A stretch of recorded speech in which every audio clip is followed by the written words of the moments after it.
Толь мэдээлэл үйлдвэртэй хамт байгаа үзэгчдээ баярлалаа. ТV8 телевиз 2016 оны улсын хурлын ээлжид сонгуул болох гэж байгаа холбогдуулан үзэгч та бүхэндээ бас сонгуультай холбоотой мэдээллийг цаг тутам хүргэж явах үүднээс энэ хүү болон бас өнөөдрөөс эхлэлэн үзэгч та бүхэндээ хүрэхээр боллоо. Тэгэхээр үндсэн хуулийн заасан эрхийнхээ дагуу Монгол улсын иргэн бүр 4 жилд нэг удаа сонгогдох эрхээ бас эдэлдэг байгаа. Гэхдээ сонгогч бидний эрхийг хязгаарлаж байгаа мөн түнчлэн сонгогч та бүхэн энэ сонгуулийн үеэр юун дээр анхаарах ёстой вэ гэдэг дээр чинь ТV8 телевизийн зүгээс бас үзэгчдээ мэдээлэх зорилгоор бас энэ хүү болон ажиллаж эхлэдэг байгаа маа. За мэдээж энэ өдрийн дугаараар бол ялангуяа нийслэл нэр дэвшиж байгаа гишүүдээсээ бол ээлж дараатай яриул зүгээр юм болов уу гэж бодлоо. За мэдээж өнгөрсөн баасан гарагт Монгол Ардын нам болоод ардчилсан нам Монгол Ардын ёсгол нам гээд бусад намын ёслууд бол улсын хурлын сонгуульд нэр дэвшигчтэй эцсийн байдлаар тодруулсан. За ингэснээр улсын хурлын 76 тойрогт аль намаас хийх нэр дэвшгүй гэдэг нь бол эцсийн байдлаар нэг ёсондоо бол ил болсон гэсэн үг юм аа. За энэ удаагийн дугаараараа бид бүхэндээ Багнуур Сүхбаатар дүүрэгт нэр дэвшиж байгаа дэвшигчдийн талаар тодорхой мэдээллүүдийг хүргэх нь зүйтэй болов уу гэж бодлоо. За эдгээр хүмүүс өрд нь юу хийж исэн, ямар улсууд нэр дэвшиж байгаа юм бэ гэдгийг бас зарим сонгогчид маань бол бас мэдээлэлээр дутмаг байж болзошгүй гэдэг үднээс энэ хүү мэдээллүүдээс хүргэж байгаа. За Сүхбаатар Багнуур дүүргийн хувьд бол худалдаа хөгжлийн банкны ерөнхийлөгч Мэдрээ хувьсалт намаас нэр дэвшиж ардын намаас ардсан намаас нэр дэвшиж байгаа бол Монгол Ардын намаас Цогтбаатар, за Монгол Ардын ёсголт намаас Удуул, за Улсын хурлын гишүүн Тэмүүжин, за хууль зүйн сайд байсан Мөнх Хоргил, за Монгол Ардын ёсголт намаас Сэлэг гэсэн хүмүүс нэр дэвшиж байгаа. За мөн Монгол Улсын ерөнхий сайд болсон Сүүбатар нэр дэвшиж байгаа тийм ээ. Тэгэхээр Сүхбаатар Багнуур дүүргийн хувьд болох юм бол 4 мандаттай 4 тойрог байж байгаа. Тэгэхээр ямар ч байсан ардчилсан нам болоод Монгол Ардын нам, Монгол Ардын хувьсгал нам гэсэн улс төрийн энэ томоохон 3 хүчнүүдээс бол яах аргагүй өөрсдийнхөө бас лидерүүдээ энэ тойрогт сойж байгаа гэж хэлж болно. Тэгэхээр Сүхбаатар дүүрэгт нэр дэвшиж байгаа Монгол Ардын намын лидерүүдийн тухайд ярихад энэ жилийн хувьд энэ жил одоо Сүхбаатар дүүрэгт сонгогч байгаа Ардын намынхны хувьд ярих юм бол нэлээд тулахтай, улс төрд бас хэрэгтэй, улс төрийн туршлагатай эрхмүүдийг бас энэ удаад Монгол Ардын намаас бас сонгуульд сойсон болов уу гэж харагдаж байна л да. За мэдээж тэглэхгүй яг хөө за Сүхбаатар дүүргийн 1 2 3 4 5 6 дугаар хороо болоо Багнуур дүүргийн 2 4 дугаар хорон дээр бол улсын хурлын авшаачлаарай. За барилга бот байгуулалтын сайд байсан Цогтбаатар гэдэг хүн бол Монгол Ардын намаас нэр дэвшиж байгаа. За энэ хүний хувьд бол өмнө нь бас тодорхой төрийн байгууллагуудад ажиллаж байсан. За бизнесийн салбарт бол тодорхой туршлагатай. За дээр нь бол хууль зохицох дэд байгууллагт бас ажиллах юм боломжтой гэдэг үүднээс бол Монгол Ардын намаас энэ тойрогт бол нэр дэвшүүлсэн болов. За мэдээж Сүхбаатар дүүрэг бол бас нийслэлийн бол бас томоохон чухал дүүргүүдийн нэг. Энэ дүүрэгт бол бас томоохон намуудын за томоохон лидер улсөрчд бол нэр дэвшиж байгаа гэдэг бас маш онцлогтой дүүрэг байгаа тийм ээ.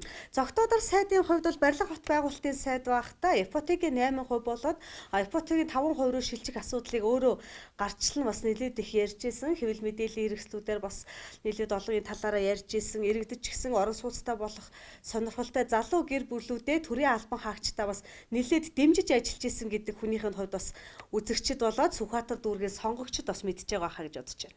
За мөн барилга бот байгуулалтын сайдаар ажиллаж байхдаа орон сууцны урьдчилгааны 10 хөтөлбөрийг бол бас санаачилж төслийн ажлыг бол эхлүүлсэн. За одоогоор мэдээж хэрэг энэ ажлын онос эцсийн байдлаар бодиттой ажил хэрэг болов уу гэсэн дараагийн сайдаар нар нь бол энэ ажлыг уламжилж за мэдээж хэрэг монголчуудын хувьд нийслэл Улаанбаатарчуудын хувьд бол маш хэрэгтэй хөтөлбөр юм а гэдэг зүйлээр бол санал нэгдсэн байгаа. За маш олон иргэд маань ч гэсэн орон сууцны урьдчилгааг бол 30-10% болгосноор илүү олон иргэн орон сууцнд ороод тавдагтай амьдрах орчин бүрднэ гэсэн юм мэдээллийг бол өмнө удаадараа хийжсэн. За энэ тойрогт бол мэдээж Монгол Ардын ёсголт намаас бол Удуул гэдэг хүн нэр дэвшиж байгаа.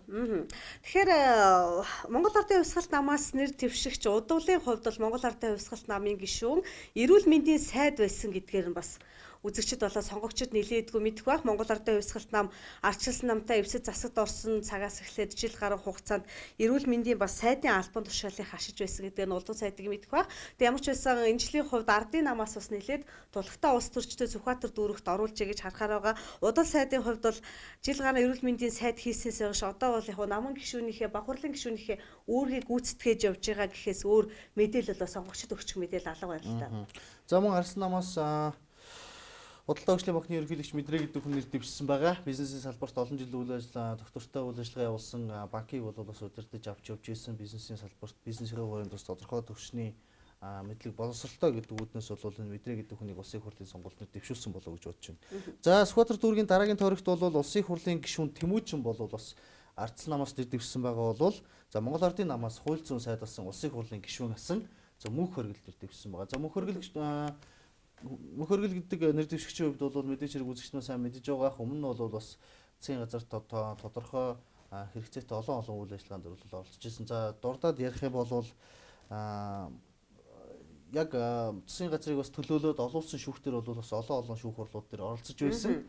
За тодорхойлбол Алтан дорнд Монголын гэх тодтолтой томоохон нэхэмжлэлтэй шүүх хурлууд дээр за Италийн ABB гэдэг байгууллагын нэхэмжлэлтэй шүүх хурал дээр ч их шиг маш олон шүүх хурлууд дээр бол бас засгийн газрыг төлөөлөөд хуульчны хувьд бол бас авч гарч ирсэн, ялж ирсэн нэг юм туршлагатай ус төрж байгаа. За нөгөөтэйгөр мөнх хоригдол нэр дэвшигчийн хувьд за Харвардын их сургуулийг бас Монголоос анх удаага хууль эрх зүйн чиглэлээр төгссөн. За мэрэгжлийн хуульч боловсрууччин гэдгээр бол онцлог гэдэг утгаараа Монгол Ардын намаас энэ хүнд бол итгэл хүлээлгэж улсын хурлын за Сүхбаатар дүүргийн буюу за 7-8-9 10 дугаар хороо 1-р хоронд бол бас нэр дэвшүүлсэн байгаамаа. За дээр нь бол бас нэг зүйлийг нэмээд хэлэхэд ер нь бол мөнх хоригдол нэр дэвшигч маань за энэ удаагийн сонголт бас өмнөх парламентыг бол өнжөөд за тэр хугацаанд бол бас тодорхой хэдэн асуудлуудаар гадаад за Америкийн нэгдсэн улс зэрэг улс өндөр хөгжилтэй орнууд дээр явж бас нэлээд бүх судалгаа шинжилгээний ажлыг хийгээд за эдгээр ажлуудыг бол бас олон нийтэд зөв зөвтэй байдлаар хүрх үүднээс бол нэр дэвшиж орж иж байгаа болов уу гэсэн юм бодол бол бас байгаа.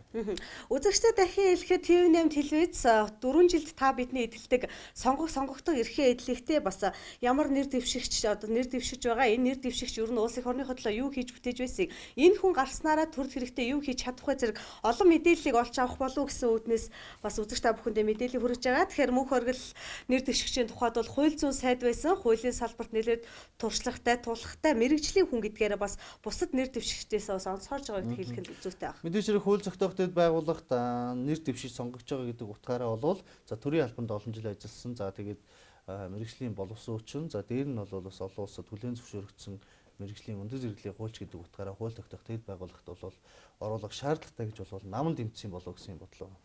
За мэдээж хэрэг энэ асуудал дээр бол бас тодорхой зүйлсийг бол бас дараагийн энэ дугаараадаар бол бас бусад нэр дэвшигчдийн талаар бол бас тодорхой мэдээллүүдийг хүргэн тийм ээ. За дараагийн нэр дэвшигчийн тухайд гэх юм бол бас Сүхбаатар Багнуур дүүргийн тойрогт нэр дэвшигч байгаа. Монгол улсын ерөнхий сайд асан Сүү Батболд нэр дэвшиж байгаа. Тэгэхээр Сүү Батболд ерөнхий сайдын талаар нэг асуудал ярих юм бол яа харахгүй 5 толгой асуудал яригддаг. 5 толгойтой хамааралтай үг. Анх 5 толгой гадаадын компанийн гарт хувьцаа нь орчихсон шахуу байхад хувьцаагаа хөөцөлдөж авч Монгол улсын засгийн газарт буцаан өгч мөн түнчлэн эннийх нь үр ашигт Монгол улсын иргэн бүр 1072 хувьцаатай үндэсний компани аж ахуй нэгжүүдийн 10% нь бас Эрдэнэс 5 толгой гэмээх энэ их том айлаас хувьцаа эзэмшиж байгаа гэдэг нь яа харахгүй энэ хүнийг бас нэг сонгох ёстой гэсэн нэг давуу тал нь гэж олж харж болох юм. За тэр шуутаараа мэдээж хэрэг Монгол Ардын намаас за тухайн намдаа олон жил ажилласан. За бол ерөнхийдөө Монгол Ардын намын бас түшигтэй тулхтай улс төрч гэдэг утгаараа бол Сүхбаатар дүүрэг буюу за нийслэлийн төвийн ач холбогдолтой дүүрэг дээр бол нэр дэвшүүлж байгаа маа. За Сүхбаатар гишүүдээ бас сонгуулийн тойрогт өрсөлдөж байгаа гишүүдийн мэдээлэлээс асуугач. Тэгэхээр Сүү Батболд гишүүнтэй бас хувьсгал намаас мөн түүнчлэн бас арчилсан намаас бас нэлээдгүй олон хүмүүс нэр дэвшиж байгаа гэсэн үг байна. Арчилсан намаас гэх юм бол инх байгаль гэж хүн бас нэр дэвшиж байгаа. Мөн түүнчлэн бас 2-3 хүний нэр яригдчихэж байгаа гэсэн асуудал байна. Бидаагчид бас Сүхбаатар дүүрэг дээр энэ жил бас нэлээдгүй олон байгаа гэсэн. Хуулийнхаа хугацаанд 6 сарын 6-ны өдөр бидаагчдын үнэмлэхээ сонгуулийн ерөнхийгөөрөө хардуулахаар энэ тал асуудал дээрээс одоохондоо бидаагчдыг бас дууртах болоогүй байна. Хуулийн хугацаа гэж харж болно. Сүү Батболд нэр дэвшигчийн хувьд гэх юм бол Монгол улсын ерөнхий сайд байхад эдийн засгийн өсөлт 17% буюу хамгийн өндөр хувьтай явж исэн гэдгээрээ өнөөгийн эдийн засагч бас засагчдын хувьд бас тэр үе Монгол улсын эдийн засаг нэлээд доктортой өндөр хөгжлийнхөө дээцэд хүрч исэн болов уу гэж харах хүмүүс олон байдаг юм билээ. За ямар ч лсэн Сүхбаатар дүүрэг болоод Багнуур дүүрэгт нэр дэвшиж байгаа. За нам эвслүүдийн нэр дэвшигчдийн талаар та бүхэндээ энэ өдрийн дугаараар мэдээллийг хүргэлээ. За дараагийн төлөв мэдээллийн хөтөлбөрүүдээр за энэ мэтчил нийслэл болоод за орон нутагт нэр дэвшиж байгаа нэр дэвшигчдийн талаарх мэдээллүүдийг үз та бүхэндээ төлөв мэдээллийн хөтөлбөрийнхээ дундуур за цаг алдалгүй хүргэж мэдээллийг хүргэж за олон нийтэд харилцах болно. Студио сэтгүүлч наран гэрэл сэтгүүлч уянганаар ажиллалаа. Баярлалаа.